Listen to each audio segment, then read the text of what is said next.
Ina Garten said, "You can be miserable before you eat a cookie, and you can be miserable after you eat a cookie, but you can't be miserable when you're eating a cookie." Today, I will be taking you through the process of baking chocolate chip forgotten cookies. I've made these cookies twice before, and they have come out great. During this speech, I will be covering the origin of the cookies, the process of residual cooking, the ingredients, the equipment, and the instructions necessary for baking the cookies.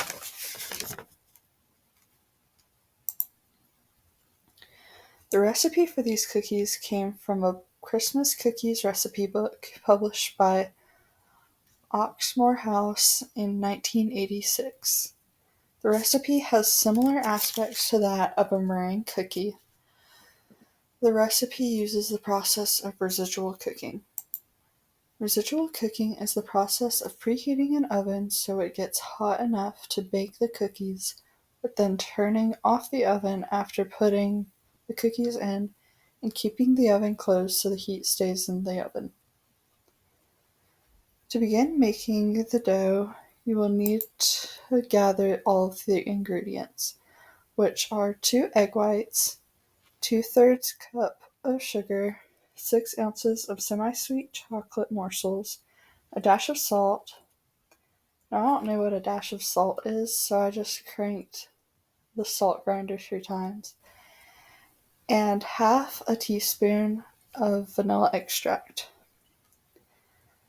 The equipment you will need to get are a large bowl, an electric mixer, a cookie pan, some aluminum foil, and measuring spoons.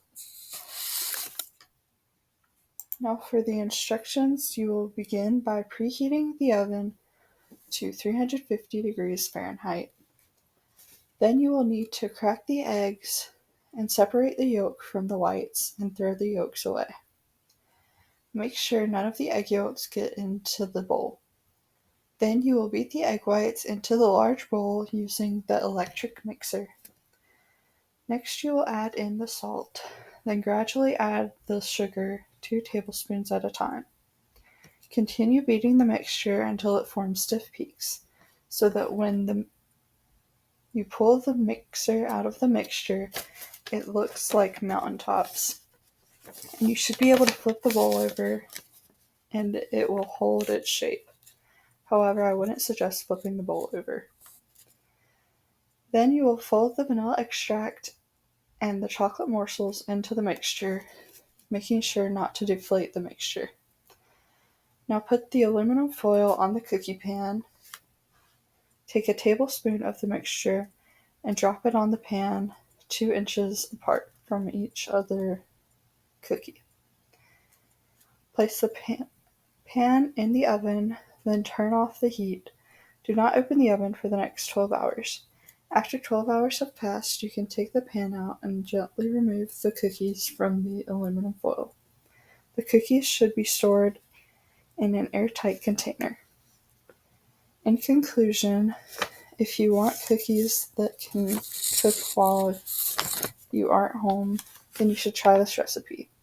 I first made these cookies 2 months ago, having not read the recipe all the way through, and it was very surprising to find that it took 12 hours for them to bake, which is why you should always read the recipe all the way through before you begin the process of baking.